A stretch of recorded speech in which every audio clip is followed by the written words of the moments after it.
जयति पराशरसूनुः सत्यवती हृदयनन्दनो व्यासः यस्य आस्य कमलगलितं वाङ्मयममृतं जगत्पिबति भुजगभोगाभं यम्य हृदयं निजभुजं दक्षिणं लक्षणाढ्यं ललितमुद्रिक्तविज्ञानमुद्रं भज भज अनन्तविद्यालपन्तं समतवान् प्राणिनां प्राणभूतं प्रणतिभिः प्रीणयि पूर्णभूः भवदवोष्णेन ततप्यमानः भुवि परं नाथमप्रेक्षमाणः भुवनमन्येन च अन्येन दोष्णा भवतु भीरुमायुधः संत्वयन्तम् प्रणतवान् प्राणिनां प्राणभूतं प्रणतिभिः प्रीणयि पूर्णबोधम् जन्माद्यस्य यतोन्मयादितरतश्चार्थेष्वभिज्ञस्वराट् तेने ब्रह्महृदायादिकवये मुह्यन्ति यं सूरयः तेजोवारिमृदां यथा विनिमयो यत्तत्सर्वोषा धाम्ना स्वेन सदा निरस्तकुहकं सत्यं परं धीमहि. ನನ್ನ ಅಧ್ಯಾತ್ಮ ಬಂಧುಗಳೇ, ಯಶಾಂ ಸಮೂಹೇನ ಕೃತೋ ವಿಶೇಷ. ಈ ಭೂಮಿ ಅಂದರೆ ಬರೀ ಪರಮಾಣುಗಳ ರಾಶಿ, ಆದರೆ ಕೃತೋ ವಿಶೇಷ ಪರಮಾಣುವಿನಲ್ಲಿ ಇಲ್ಲದಂತಹ ವಿಶೇಷ ಭೂಮಿಯಲ್ಲಿ ಬಂತು. ಅದರಲ್ಲಿ ನಿಲ್ಲಕ್ಕೆ ಆಗುವುದಿಲ್ಲ, ನೋಡ್ಲಿಕ್ಕೆ ಆಗುವುದಿಲ್ಲ, ಮುಟ್ಲಿಕ್ಕೆ ಆಗುವುದಿಲ್ಲ, ಮನೆ ಕಟ್ಟಲಿಕ್ಕೆ ಆಗುವುದಿಲ್ಲ. ಇದರಲ್ಲಿ ಎಲ್ಲ ಆಗುತ್ತೆ. ಪರಮಾಣುವಿನಿಂದಲೇ ಆದದ್ದು, ಆದರೆ ಪರಮಾಣುಗಳು ಇಲ್ಲದ ಒಂದು ವಿಶೇಷ ಭೂಮಿಯಲ್ಲಿ. ಯಶಾಂ ಸಮೂಹೇನ ಕೃತೋ ವಿಶೇಷ. ಈ ವಿಶೇಷದ ಹಿಂದೆ ಇರತಕ್ಕಂಥ ಆ ವಿಶೇಷ ಶಕ್ತಿ ಯಾವುದು? ಎಲ್ಲಕ್ಕೂ ಅದೇ ಆಶ್ರಯ. ನೀನು ಭರ್ತ ಸ್ವಾಮಿ ತಿಳ್ಕೊಂಡಿದ್ದಿ ಅಲ್ಲ, ನಿಜವಾಗಿ ಎಲ್ಲ ಪ್ರಜೆಗಳ ಒಡೆಯ. ಭೂಮಿ ಆಶ್ರಯ ಅಂತ ತಿಳ್ಕೊಂಡಿದ್ದಿ, ಭೂಮಿಗೂ ಆಶ್ರಯ. ಹೀಗೆ ಎಲ್ಲದರ ಹಿಂದೆ ಇರತಕ್ಕಂಥ ಭಗವತ್ ಶಕ್ತಿಯನ್ನು ಮರೆತು ನೀನು ಚಿಂತನೆ ಮಾಡಿದರೆ ಸತ್ಯ ತಿಳಿಯೋಲ್ಲ ಅಂತಕ್ಕಂಥ ಒಂದು ಎಚ್ಚರವನ್ನು ಕೊಟ್ಟರು. ಮುಂದೆ ಅವನು ಹೇಳ್ತಾನೆ, ಈ ಪ್ರಪಂಚ ಇದನ್ನ ಸೃಷ್ಟಿ ಆದದ್ದು ಹೇಗೆ? ಭಗವಂತ ಸೃಷ್ಟಿ ಮಾಡಿದ ಅಂತ ಹೇಳಿದೆ. ಆದರೂ ಒಂದು ದೃಷ್ಟಿಯಿಂದ ಸೃಷ್ಟಿಗೆ 2-3 ಸಂಗತಿಗಳು ಬೇಕು. ವಿಶೇಷವಾಗಿ ಚೇತನ ಸೃಷ್ಟಿ. ಒಂದು ಚೇತನ ಸೃಷ್ಟಿಯಾಗಬೇಕಾಗಿದ್ದರೆ ಅದರ ಹಿಂದೆ 2 ಚೇತನ ಬೇಕು. ಒಂದು ಹೆಣ್ಣು ಒಂದು ಗಂಡು. 2 ಚೇತನ ಇದ್ರೆ ಒಂದು ಚೇತನ ಹುಟ್ಟುತ್ತದೆ. ಇದು ಸೃಷ್ಟಿಯಾಗಬೇಕು. ಅದರಿಂದ ಈ ಜಗತ್ತಿನ ಮೂಲದಲ್ಲಿ ಅಂಥ 2 ಚೇತನಗಳಿತ್ತು ಅಥವಾ ಒಂದೇನೋ? ಒಂದು ಸ್ತ್ರೀ ಶಕ್ತಿ, ಒಂದು ಪುರುಷ ಶಕ್ತಿ, 2 ಸೇರಿ ಪ್ರಪಂಚ ಸೃಷ್ಟಿ ಆಯಿತು. ಅಂದರೆ ಪ್ರಪಂಚದ ಮೂಲ ಹೇಗೆ ಅಂತ ಮತ್ತೊಂದು ಜಿಜ್ಞಾಸೆ. ಸೃಷ್ಟಿಯಾದ ಭಗವಂತ ಸೃಷ್ಟಿ ಮಾಡಿದ ಅಂತ ಹೇಳಿದ ನಮಗೆ ಅದು ವಿಷಯ ಸ್ಥೂಲವಾಗಿ ಗೊತ್ತಾಗಿದೆ. ಭಗವಂತ ಇದ್ದಕ್ಕಿದ್ದ ಹಾಗೆ ಸೃಷ್ಟಿ ಮಾಡಿದ್ನು ಅವನು. ಅಂದರೆ ಬೈಬಲ್ನಲ್ಲಿ ಬರುತ್ತೆ ನೋಡಿ, ಹಿ created souls out of dust. ಹೀಗೆ ಒಂದಿಷ್ಟು ಧೂಳು ತೆಗೆದ ಬಿಸಾಡಿದ ಜೀವ ಆಯಿತು. ಹಾಗೆ ಆಗುತ್ತೋ ಏನು ಮಿರಕಲ್ ಪವಾಡವೋ ಅಥವಾ ಸೃಷ್ಟಿಯಲ್ಲಿ ಒಂದು ಪ್ರೊಸೆಸ್ ಉಂಟು ಇದೆ ನೋಡಿ. ನಮ್ಮಲ್ಲಿ ಶಾಸ್ತ್ರಕಾರ ಹೇಳ್ತಾರೆ, ಸೃಷ್ಟಿ ಮಾಡಿದವ. ಇನ್ನೊಂದು ಸಂಶಯ, ಸೃಷ್ಟಿ ಮಾಡಿದವ ಎಲ್ಲವನ್ನು ಸೃಷ್ಟಿ ಮಾಡಿದವ ಚತುರ್ಮುಖ. ಚತುರ್ಮುಖನಿಂದ ಜಗತ್ತು ಸೃಷ್ಟಿ ಆಯಿತು. ಪ್ರಕೃತಿಯಿಂದ ಪ್ರಾಕೃತ ಪ್ರಪಂಚ ಸೃಷ್ಟಿ ಆಯಿತು, ಭಗವಂತನಿಂದ ಆಯಿತು. ಈ 3 ಸರಿಯೋ ಅಥವಾ ಯಾವುದಾದ್ರೂ ಒಂದು ಸರಿಯೋ? 3 ಸರಿಯಾದರೆ ಹೇಗೆ ಸರಿ? ಇದರ ಅನುಸಂಧಾನ ಹೇಗಿರಬೇಕು ಅಂತಕ್ಕಂಥ ಒಂದು ಜಿಜ್ಞಾಸೆಗೆ ಉತ್ತರ ರೂಪವಾಗಿ ಅವನು ಮುಂದೆ ಹೇಳ್ತಾನೆ. ಏವಂ ಕೃಶಂ ಸ್ಥೂಲಂ ಅನ್ನೋದು ಬೃಹತ್. ಆಮೇಲೆ ಯದ್ ಅಸತ್ಯ ಸತ್ಯ ಅಜೀವಂ ಜೀವಂ ಅಜೀವಮನ್ಯತ್. ಜಗತ್ತಿನಲ್ಲಿ ಇರತಕ್ಕಂಥ ಎಲ್ಲವನ್ನು ಪಟ್ಟಿ ಮಾಡ್ತಾರೆ. ದ್ರವ್ಯ ಸ್ವಭಾವಾಶಯ ಕರ್ಮ ಕಾಲ ನಾಮ್ಯ ಅಜಯ ಅವೈಹಿ ಕೃತಂ ದ್ವಿತೀಯಂ. ಈ ಪ್ರಪಂಚದಲ್ಲಿ ಅದು ಚೇತನ ಇರಬಹುದು, ಜಡ ಇರಬಹುದು. ಅದು ಕೆಲವು ಏವಂ ಕೃಶಂ ಸ್ಥೂಲಂ, ಜಡ ಕೃಶವಾದ ಜಡ ಅಂದ್ರೆ ಜಡ ಅಂದ್ರೆ ಪರಮಾಣು ಅಂತಾದ್ರು. ಕೃಶ ಅಂದ್ರೆ ಅತ್ಯಂತ ಸೂಕ್ಷ್ಮವಾದಂಥ ಸ್ಥೂಲವಾಗಿರ್ತಕ್ಕಂಥದ್ದು ಪರ್ವತ ಅಂತದ್ದು. ಸಣ್ಣದು ಹೊಯ್ಗೆ ಡಸ್ಟ್ ಅದು ಕೃಶ, ಸ್ಥೂಲವಾಗಿರ್ತಕ್ಕಂಥದ್ದು ಬೆಟ್ಟ. ಚೇತನದಲ್ಲಿಯೂ ಅಷ್ಟೇ ಕೃಶ ಅಂದರೆ ಅತ್ಯಂತ ನಮ್ಮ ಕಣ್ಣಿಗೆ ಕಾಣದ ಸೂಕ್ಷ್ಮವಾದ ರೋಗಾಣುಗಳಿವೆ. ಸ್ಥೂಲ ಅಂದರೆ ತೆಂಗಿನ ಮರದಂತೆ ಆನೆಯಂತೆ ಅತ್ಯಂತ ಸ್ಥೂಲವಾಗಿರ್ತಕ್ಕಂಥ ಜೀವಗಳು ಇವೆ. ಅಂದರೆ ಸೃಷ್ಟಿಯಲ್ಲಿ ಜಡದಲ್ಲೂ ಅಷ್ಟೇ ಚೇತನದಲ್ಲೂ ಅಷ್ಟೇ ಕೆಲವು ಸೂಕ್ಷ್ಮ ಕೆಲವು ಸ್ಥೂಲ. ಕೃಷ ಸ್ಥೂಲ ಅದು ನಮ್ಗೆ ಸಿಗ್ತಕ್ಕಂಥ ವಿಷಯ. ಆಮೇಲೆ ಅವನು ಹೇಳ್ತಾನೆ ಅಣುಹು ಬೃಹತ್. ಕೃಶವಾದದ್ದು ಸ್ಥೂಲವಾದದ್ದು ಅಥವಾ ಇನ್ನೊಂದು ಹೇಳಿದರೆ ಜಡದಲ್ಲಿ ಚೇತನದಲ್ಲಿ ಕೃಶವಾದದ್ದು. ಈಗ ಬಳ್ಳಿ ಇದೆ, ಮರ ಇದೆ, ಮರ ಸ್ಥೂಲ, ಬಳ್ಳಿ ಕೃಷ. ಹೀಗೆ ಕೃಷ ಸ್ಥೂಲ, ಹಾಗೆ ಅಣುಹು ಬೃಹತ್. ಕೆಲವು ಅಣುವಾದದ್ದು ಅತ್ಯಂತ ಕಣ್ಣಿಗೆ ಕಾಣದಷ್ಟು ಸಣ್ಣದು, ಕೆಲವು ಬೃಹತ್ ಬಹಳ ದೊಡ್ಡದು, ನಮ್ಮ ಕಣ್ಣಿನಲ್ಲಿ ನೀರಿದ್ದು ಇರಬಹುದು. ಇವಾಗ ಪರ್ವತ ಜಡದಲ್ಲಿ, ಚೇತನದಲ್ಲಿ ಆಗುವಾಗ ಆನೆ ಮುಂತಾದ ಪ್ರಾಣಿಗಳು, ತಿಮಿಂಗಿಲ. ಯಾಕೆಂದರೆ ಸಮುದ್ರದಲ್ಲಿರುವ ಪ್ರಾಣಿ ಅಷ್ಟು ದೊಡ್ಡ ಪ್ರಾಣಿ ನೆಲದ ಮೇಲೆ ಇಲ್ಲ. ಸಮುದ್ರದಲ್ಲಿ ಇರತಕ್ಕಂಥ ಪ್ರಾಣಿಗಳ ಅಷ್ಟು ವೈವಿಧ್ಯವು ಭೂಮಿಯಲ್ಲಿ. ಭೂಮಿಯಲ್ಲಿರುವ ಆಲ್ಮೋಸ್ಟ್ ಎಲ್ಲ ಪ್ರಾಣಿಗಳು ಸಮುದ್ರದಲ್ಲಿವೆ. ಯಾಕೆಂದರೆ ಅದಕ್ಕೆ ಆಕಾರ ಸ್ವಲ್ಪ ವ್ಯತ್ಯಾಸ ಇರಬಹುದು. ಯಾಕೆಂದರೆ ನೀರು ಕುದುರೆ ಇದೆ, ನೀರು ಆನೆ ಇದೆ, ಅದು ಎಲ್ಲ ಪ್ರಾಣಿಗಳು ಇದರ ಪ್ರತಿನಿಧಿಯಾಗಿ ಸಮುದ್ರದಲ್ಲಿವೆ. ಮತ್ತು ನೆಲದಲ್ಲಿ ಇಲ್ಲದಂಥ ಅನೇಕ ವಿಧಗಳು ಸಮುದ್ರದಲ್ಲಿವೆ. ಸಮುದ್ರದ ಒಳಗಿರುವ ಪ್ರಾಣಿಗಳದ್ದೇ ಒಂದು ಬೇರೆ ಪ್ರಪಂಚ. ಅದು ಅತ್ಯಂತ ದೊಡ್ಡ ಪ್ರಾಣಿಗಳು ಸಮುದ್ರದಲ್ಲಿ. ಒಂದು ಶ್ಲೋಕ ಇದೆ ಸಂಸ್ಕೃತದಲ್ಲಿ, ತಿಮಿಂಗಿಲ ಗಿಲೋಪ್ಯಸ್ತಿ ತದ್ಗಿಲೋಪ್ಯಸ್ತಿ ರಾಘವ. ತಿಮಿ ಅಂತಂದ್ರೆ ಮೀನು, ದೊಡ್ಡ ಮೀನು, ವೇಲ್ ಅಂತ ಹೇಳ್ತಾರೆ ಇಂಗ್ಲಿಷ್. ಆ ವೇಲನ್ನು ತಿನ್ನುವಂತಹ ಮೀನು ನೀರಿನಲ್ಲಿದೆ. ತಿಮಿಂಗಿಲ, ಅದು ತಿಮಿಂಗಿಲ. ತಿಮಿ ಅಂದ್ರೆ ನೀವು ವೇಲ್ ಅಂತ ಇಟ್ಟುಕೊಂಡ್ರೆ ಅದು ದೊಡ್ಡ ಮೀನು, ಅದನ್ನು ನುಂಗುವಷ್ಟು ದೊಡ್ಡ ಮೀನು ಮತ್ತೊಂದಿದೆ. ತದ್ಗಿಲೋಪಿ, ತಿಮಿಂಗಿಲವನ್ನು ನುಂಗುವ ಮೀನನ್ನು ನುಂಗುವ ಮೀನು ನೀರಿನೊಳಗೆ. ಅಂದ್ರೆ ಪ್ರಾಯ ಅಷ್ಟು ದೊಡ್ಡ ಮೀನುಗಳು ಸಮುದ್ರದ ಆಳದಲ್ಲಿ ಬಹಳ ದೂರದಲ್ಲಿ ದಡಕ್ಕೆ ಬರೋದೇ ಇಲ್ಲ. ಕೆಲವು ದಡದ ನೀರು ಸಾಕಾಗಲ್ಲ ಅವರಿಗೆ. ಸಮುದ್ರದ ಆಳದಲ್ಲಿ ಅವು ತಳದಲ್ಲೇ ಓಡಾಡ್ತವೆ, ಮೇಲೆ ಇಲ್ಲಿ ಬರೋಲ್ಲ. ಹಾಗಾಗಿ ನಮ್ಮ ಕಣ್ಣಿಗೆ ಕಾಣಿಸದ ಸ್ಥೂಲವಾದಂಥ ಪ್ರಾಣಿಗಳು ಬೇಕಾದಷ್ಟು ನೀರಿನಾಗಿವೆ. ನಮ್ಮ ಕಂಡದ್ದಷ್ಟೇ ಅಲ್ಲ. ಹಾಗೆ ಕೃಷ ಅಣುಹು ಬೃಹತ್, ಕೃಷಂ ಸ್ಥೂಲ. ಅಂದರೆ ಮನುಷ್ಯಕ್ಕೆ ಒಬ್ಬ ಕೃಷಕಾಯ, ಒಬ್ಬ ಸ್ಥೂಲಕಾಯ, ಎಲ್ಲ ವ್ಯತ್ಯಾಸಗಳು ಬೇಕಾದಷ್ಟಿದೆ. ಇದಕ್ಕೆಲ್ಲ ಕಾರಣಗಳೇನು ಅನ್ನೋದನ್ನ ಯೋಚನೆ ಮಾಡ್ತಾ ಅವನು ಹೇಳ್ತಾನೆ. ಅಣುರು ಬೃಹತ್, ಕೃಷಂ ಸ್ಥೂಲಂ. ಆಮೇಲೆ ಅಣುರು ಬೃಹತ್, ಆಮೇಲೆ ಅಸತ್ ಸತ್, ಅಜೀವಂ ಅಜೀವಂ ಅನ್ಯ. ಅಣುರು ಬೃಹತ್ ಯತ್ ಅಸತ್ಯ ಸಚ್ಚ. ಕೆಲವು ಅಸತ್ತು ಮತ್ತು ಕೆಲವು ಸತ್ತು. ಅಂದರೆ ಅಸತ್ತು ಸತ್ತು ಬಂದರೆ ಎರಡು ವಿಧ. ಸಂಸ್ಕೃತದಲ್ಲಿ ಸತ್ತು ಅಂದರೆ ಸ್ಥೂಲ ರೂಪ ಹೊಂದಿ, ಅಸತ್ ಅಂದರೆ ಸೂಕ್ಷ್ಮದಲ್ಲಿರುವಂಥದ್ದು. ಈ ಉದಾಹರಣೆಗೆ ಕಾರ್ಯ ಅನ್ನೋದು ಅಸತ್ತದು, ಕಾರಣ ಸತ್ತು. ಅದು ಕಾರಣ ಅಸತ್ತು, ಕಾರ್ಯ ಸತ್ತು. ಅಂದರೆ ಈಗ ಮಣ್ಣು ಮತ್ತು ಮಡಕೆ, ಮಣ್ಣು ಕಾರಣ, ಅದನ್ನು ಅಸತ್ತು ಅಂತ ಕರೀತಾರೆ. ಅಸತ್ತು ಅಂದರೆ ಸೂಕ್ಷ್ಮ, ಅದು ಸ್ಥೂಲ ರೂಪ ಹೊಂದಿದಾಗ ಮಡಕೆಯಾಗಿ. ಈಗ ನಾವು ಪರಮಾಣು ಅದು ಅಸತ್ತು, ಭೂಮಿ ಸತ್ತು. ಅಸತ್ತು ಕಣ್ಣಿಗೆ ಕಾಣದ್ದು, ಕಣ್ಣಿಗೆ ಕಾಣುವಂತಾಗುವಾಗ ಸತ್ತಾಯ್ತು. ಅಸತ್ತು ಸತ್ತು ಅಂದರೆ ಕಾಣುವಂಥದ್ದು, ಕಾಣದೇ ಇರುವಂಥದ್ದು, ಸೂಕ್ಷ್ಮ ಮತ್ತು ಸ್ಥೂಲ, ಕಾರ್ಯ ಮತ್ತು ಕಾರಣ. ಒಂದು ವಸ್ತು ಕಾರಣ, ಒಂದು ವಸ್ತು ಕಾರ್ಯ. ಹಾಗೆ ಇದನ್ನ ಇನ್ನೂ ಮೂಲಕ್ಕೆ ಹೋದಾಗ ಪ್ರಪಂಚದಲ್ಲಿ ಎರಡು ಅಸತ್ತುಗಳು, ಮೂರು ಸತ್ತುಗಳು ಇವೆ.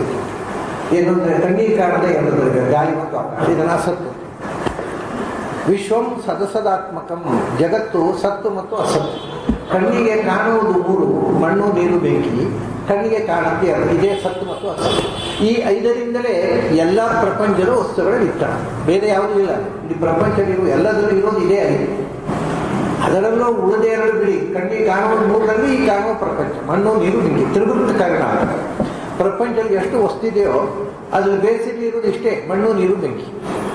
ಅದರ ಬೇರೆ ಬೇರೆ ರೇಷಿಯೋ ಪ್ರಮಾಣದಿಂದ ಬೇರೆ ಬೇರೆ ಆಕಾರಗಳು, ಬೇರೆ ಬೇರೆ ಬಣ್ಣಗಳು, ಬೇರೆ ಬೇರೆ ರೂಪಗಳು, ಬೇರೆ ಬೇರೆ ಟೇಸ್ಟು ಎಲ್ಲ ಬರುತ್ತೆ.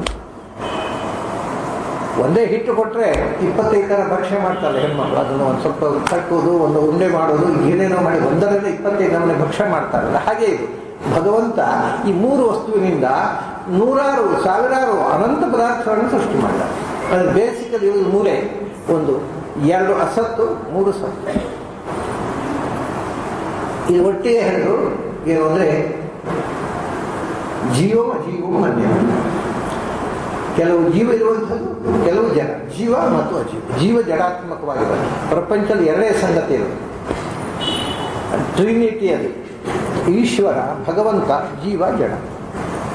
3 ವಸ್ತು ಪ್ರಪಂಚದಲ್ಲಿ ಇರುತ್ತೆ. ನೀವು ಸೂಕ್ಷ್ಮವಾಗಿ ನೋಡಿದರೆ ಅದನ್ನು ವಿಭಾಗ ಮಾಡಿದ್ರೆ ಅನಂತ ವಿಧ ಇರಬಹುದು. ಆದರೆ ಜೀವ ಮತ್ತು ಜಡ ಎರಡೇ. ಅದು ಎಷ್ಟೇ ವಿಭಾಗ ಇರ್ಬೋದು, ಯಾವುದೇ ಥರ ಇರ್ಬೋದು, ಅದು ಒಂದು ಜೀವದಲ್ಲಿ ಸೇರಬೇಕು, ಒಂದು ಜಡದಲ್ಲಿ ಸೇರಬೇಕು. ಜೀವ ಜಡಕ್ಕಿಂತ ಭಿನ್ನವಾದ 3ನೇ ವಸ್ತು ಜಗತ್ತಿನಲ್ಲಿ ಇಲ್ಲ, ಅದು ಸೃಷ್ಟಿಯಲ್ಲಿ ಇಲ್ಲ. ಜೀವಮ್ಮ ಇದೆಲ್ಲವೂ ಸೂಕ್ಷ್ಮ, ಕೃಶ ಮತ್ತು ಸ್ಥೂಲ, ಅಣು ಮತ್ತು ಬೃಹತ್ತು, ಸತ್ತು ಮತ್ತು ಅಸತ್ತು, ಜೀವ ಮತ್ತು ಅಜೀವ, ಇದೆಲ್ಲವೂ ಕೂಡ ಅನ್ಯದ್ದು. ಅಂದರೆ ಇದನ್ನ ಸೃಷ್ಟಿ ಮಾಡಿರತಕ್ಕ ವಸ್ತು ಅಂತ ನಾವು ಹೇಳಿದೆವಲ್ಲ ಭಗವಂತ ಅಂತ, ಅದಕ್ಕಿಂತ ಬೇರೆ. ಭಗವಂತ ಕೃಷನೂ ಅಲ್ಲ, ಭಗವಂತ ಸ್ಥೂಲನೂ ಅಲ್ಲ, ಭಗವಂತ ಅಣುವೂ ಅಲ್ಲ, ಭಗವಂತ ಮಹತ್ತೂ ಅಲ್ಲ, ಭಗವಂತ ಸತ್ತು ಅಲ್ಲ, ಭಗವಂತ ಅಸತ್ತು ಅಲ್ಲ, ಭಗವಂತ ಜೀವನೂ ಅಲ್ಲ, ಭಗವಂತ ಅಜೀವನೂ ಅಲ್ಲ. ಒಂದು ದೃಷ್ಟಿಯಿಂದ ಭಗವಂತ ಎಲ್ಲವೂ ಹೌದು. ಅವನು ಯಾವುದೂ ಅಲ್ಲ, ಎಲ್ಲವೂ ಹೌದು. ಅವನು ಕೃಷದ ಒಳಗೆ ಇರುವವನು ಅವನೇ, ಸ್ಥೂಲದೊಳಗೆ ಇರುವ ಸ್ಥೂಲವೂ ಅವನೇ. ಅದರ ಅಸ್ಥೂಲಂ ಅನ್ನೋ ಅಹ್ರಸ್ವಂ ದೀರ್ಘಂ ಅಂತ ಉಪನಿಷತ್. ಅವನು ಸೂಕ್ಷ್ಮನೂ ಅಲ್ಲ, ಸ್ಥೂಲನೂ ಅಲ್ಲ. ಯಾಕೆಂದರೆ ಸೂಕ್ಷ್ಮವಾದ ಸ್ಥೂಲ ಅಲ್ಲ, ಸ್ಥೂಲವಾದ ಸೂಕ್ಷ್ಮ ಅಲ್ಲ, ಅವನು ಎರಡೂ ಹೌದು. ಅದರಿಂದ ನಾವು ಕೃಷಂ ಸ್ಥೂಲಂ, ಹಾಗೆ ಅಣು ಮಹತ್. ಅಣೋರಣೀಯ ಮಹತ್ವ ಮಹೀಯ. ಅಣುವಿಗಿಂತ ಅಣುವಾಗಿರತಕ್ಕಂಥ ನಮಗೆ ಗೊತ್ತಿರುವಂತಹ ವಸ್ತುಗಳಲ್ಲಿ ಪ್ರಪಂಚದಲ್ಲಿ ಅತ್ಯಂತ ಸ್ಮಾಲೆಸ್ಟ್, ಅತ್ಯಂತ ಸೂಕ್ಷ್ಮವಾದ ವಸ್ತು ಅಂದರೆ ಜೀವ. ಅದಕ್ಕಿಂತ ಸೂಕ್ಷ್ಮವಾದ ವಸ್ತು ಗಮನಕ್ಕೆ ಬರಲಿಲ್ಲ. ಮನುಷ್ಯನ ಚಿಂತನೆಯಲ್ಲಿ ಗಮನಕ್ಕೆ ಬರಲಿಲ್ಲ. ಕೆಲವರಿಗೆ ನಮ್ಗೆ ಗೊತ್ತಿರುವಂತಹದ್ದು ಸೂಕ್ಷ್ಮ ಅಂದರೆ ಆಟಮ್ಸ್, ಅದರ ಸಬ್ ಆಟಮ್ಸ್ ಇನ್ನು ಸೂಕ್ಷ್ಮ. ಆದರೆ ತಮಾಷೆ ಏನು ಅಂದರೆ ಈ ಸಬ್ ಆಟಮ್ಸ್ಗಿಂತ ಸೂಕ್ಷ್ಮವಾದ ವಸ್ತು ಆತ್ಮ. ಅದರ ಒಂದು ಪರಿಣಾಮ, ಅದರ ಪರಿಮಾಣವನ್ನು ಶ್ವೇತಾಶ್ವತರ ಉಪನಿಷತ್ನಲ್ಲಿ ಹೇಳ್ತಾರೆ. ಕುದುರೆಯ ಬಾಲದ ಒಂದು ಕೂದಲನ್ನು ತೆಗಿ. ಯಾಕೆಂದರೆ ಪ್ರಾಣಿಗಳ ಬಾಲದಲ್ಲೇ ಕುದುರೆ ಬಾಲದ ರೋಮ ಬಹಳ ಸೂಕ್ಷ್ಮ. ಕುದುರೆ ಬಾಲದ ಅತ್ಯಂತ ತೆಳ್ಳಗಿನ ಒಂದು ರೋಮವನ್ನು ತೆಗಿ, ಬಾಲ. ಅದರ ತುದಿ ಇನ್ನೂ ಸೂಕ್ಷ್ಮವಾಗಿದೆ. ಅದನ್ನ 1000 ತುಂಡು ಮಾಡಿ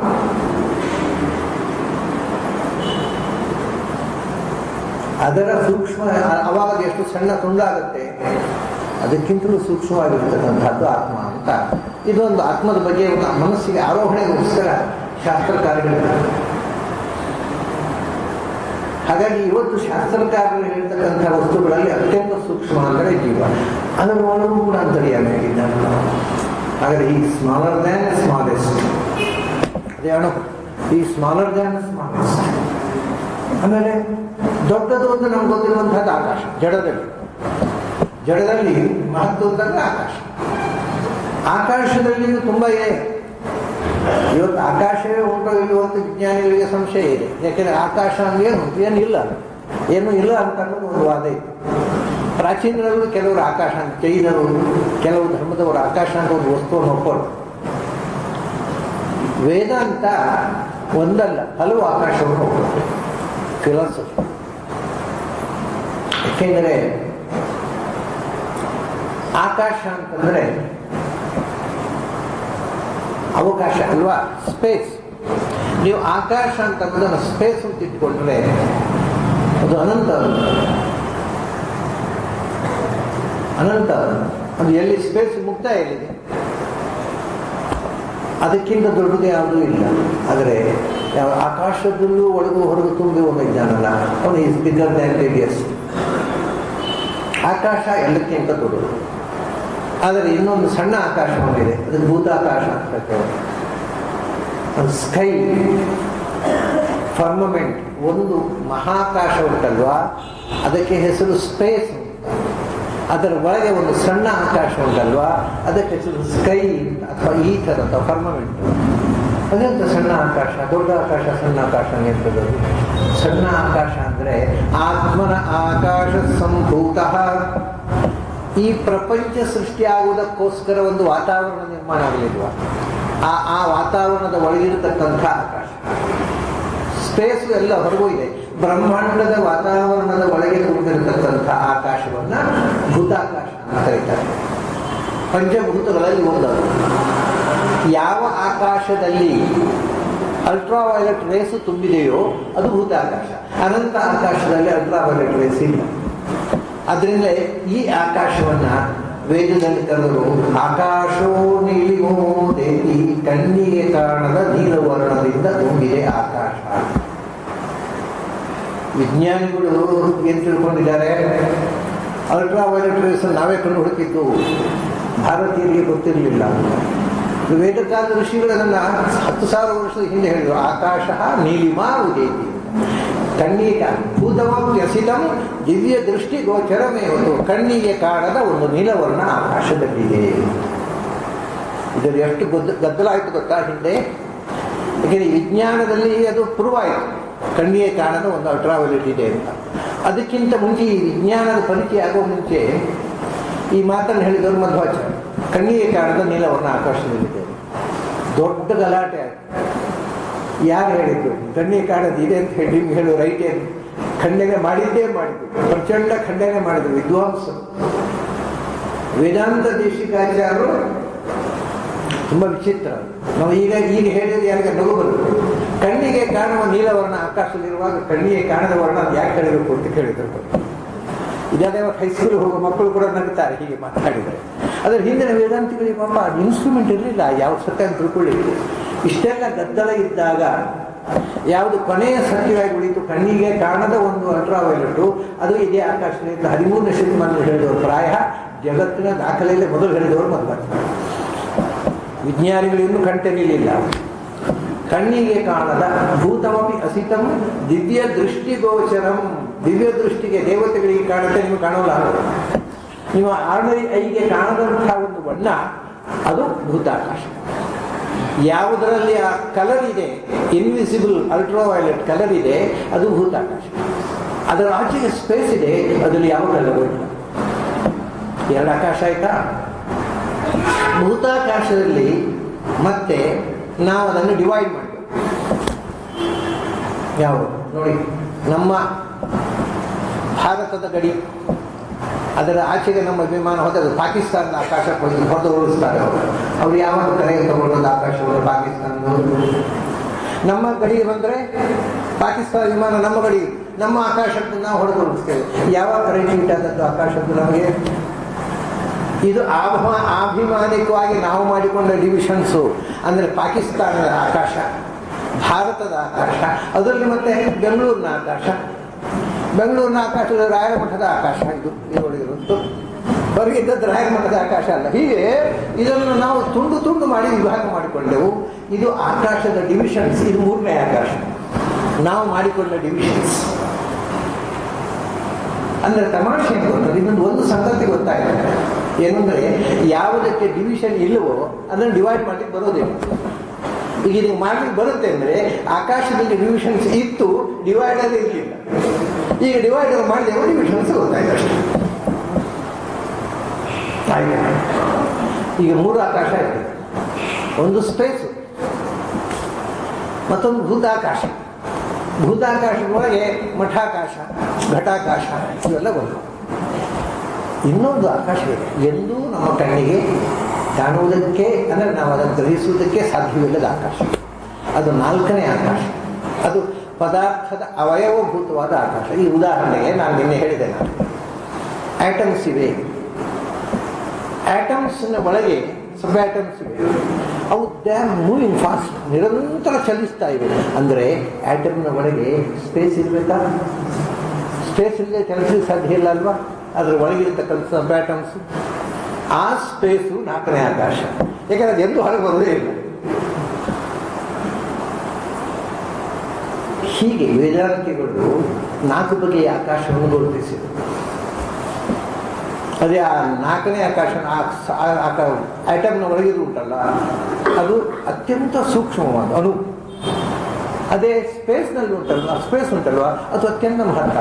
ಆದರೆ ಆ ಅತ್ಯಂತ ಸೂಕ್ಷ್ಮವಾದ ಆಕಾಶ ಉಂಟಲ್ಲ, ಅದರ ಒಳಗೆ ಭಗವಂತ ಇದ್ದಾನೆ. ಅದು ನಾವು ಅಣೋರಣೀಯ, ಜೀವದಕ್ಕಿಂತ ಸೂಕ್ಷ್ಮ ಆಯ್ತದೆ.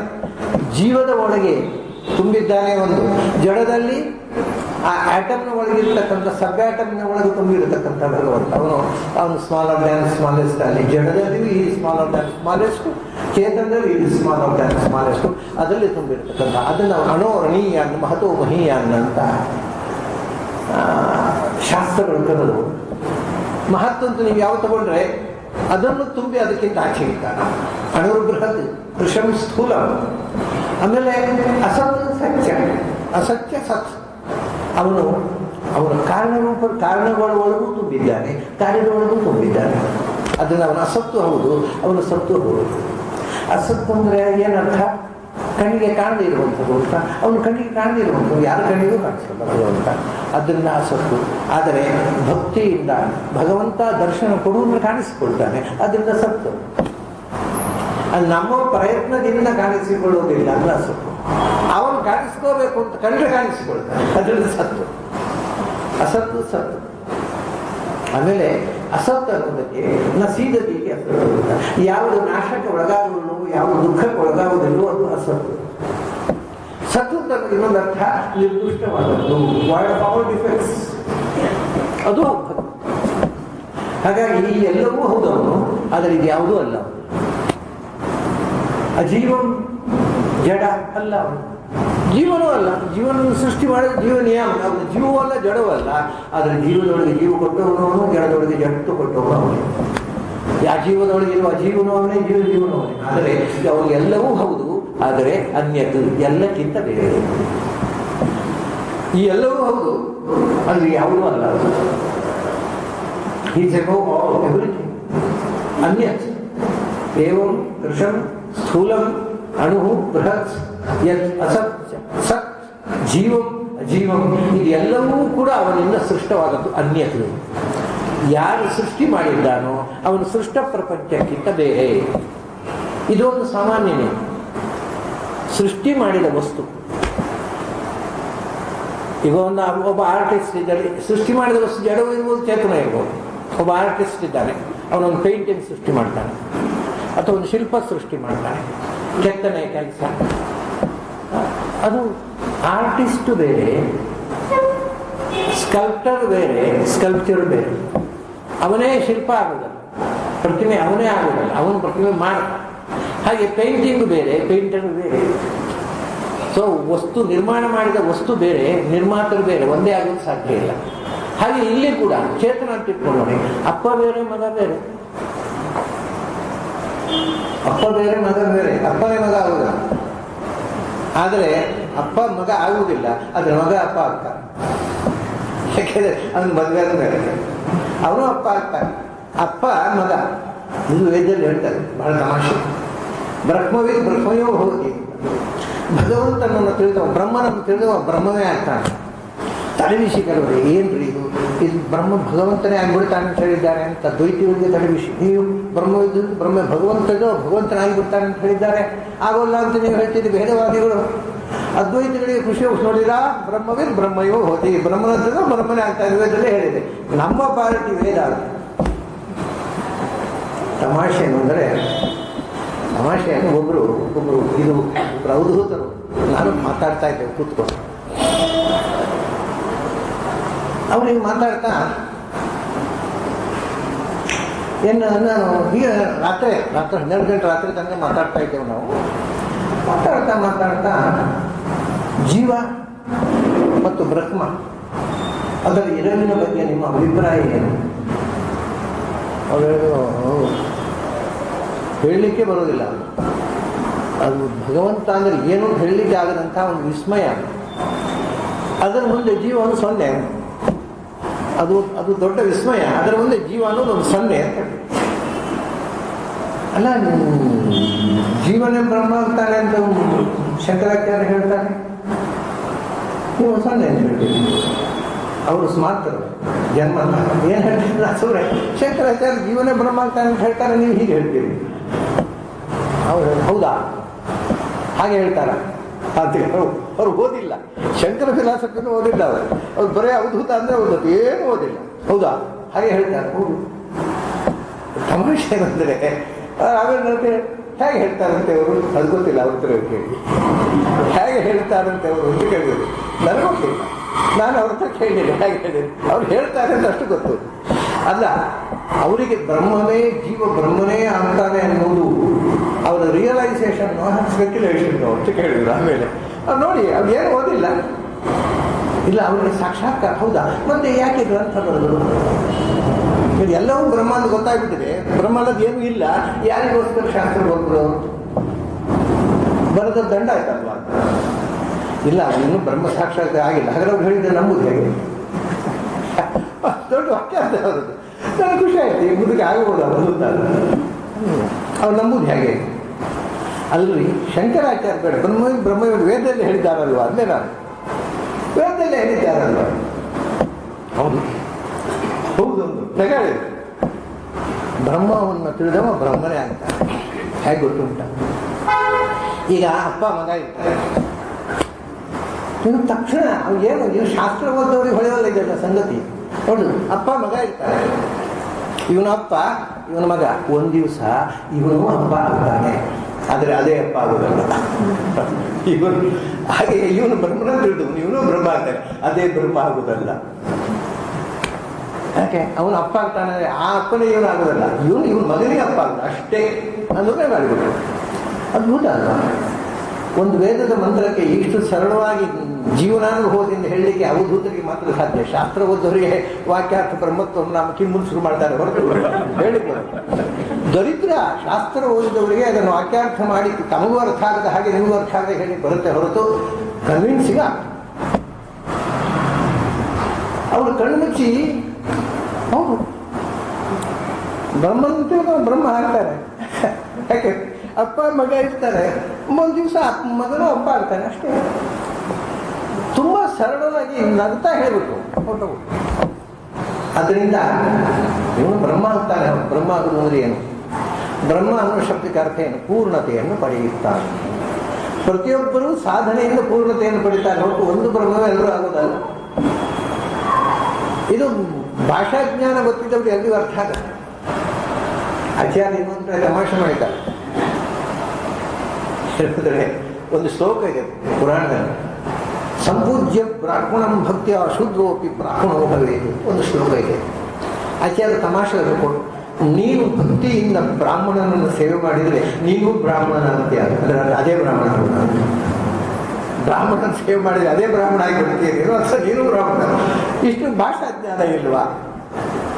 ಒಂದು ಭಾಷೆಗೆ ಹೇಗೆ ಅರ್ಥ ಮಾಡಬೇಕು ಅನ್ನೋದು ಗೊತ್ತಿಲ್ಲದೆ ನಾವೀಗ ಗೊಂದಲ ಯಾಕೆ ಮಾಡಿಕೊಳ್ತೇವೆ ಅನ್ನೋ ಒಂದು ಕಡೆ ತಮಾಷೆ ಮಾಡಿದ್ದಾರೆ. ಇರಲಿ. ಹಾಗೆ ಅನ್ಯತು ಅವನು ಎಲ್ಲವೂ ಹೌದು, ಆದರೆ ಎಲ್ಲಕ್ಕಿಂತ ಬೇರೆ. ಇದರಲ್ಲಿ ಇರತಕ್ಕ ಎಲ್ಲ ಕ್ವಾಲಿಟಿ ಅವನೇ ಕೊಟ್ಟದ್ದು, ಎಲ್ಲವೂ ಅವನದ್ದೇ. ಆದರೆ ಅವನು ಇದು ಯಾವುದೂ ಅಲ್ಲ. ಜೀವಂ ಅಜೀವಂ ಅನ್ಯ, ಕೃಶಂ ಸ್ಥೂಲಂ ಅಣುಹು ಬೃಹತ್. ಜೀವಂ ಅಜೀವಂ ಸತ್ ಅಸತ್ ಎಲ್ಲವೂ ಹೌದು, ಆದರೆ ಎಲ್ಲಕ್ಕಿಂತ ಅನ್ಯತೆ ಅವನು ಬೇರೆ.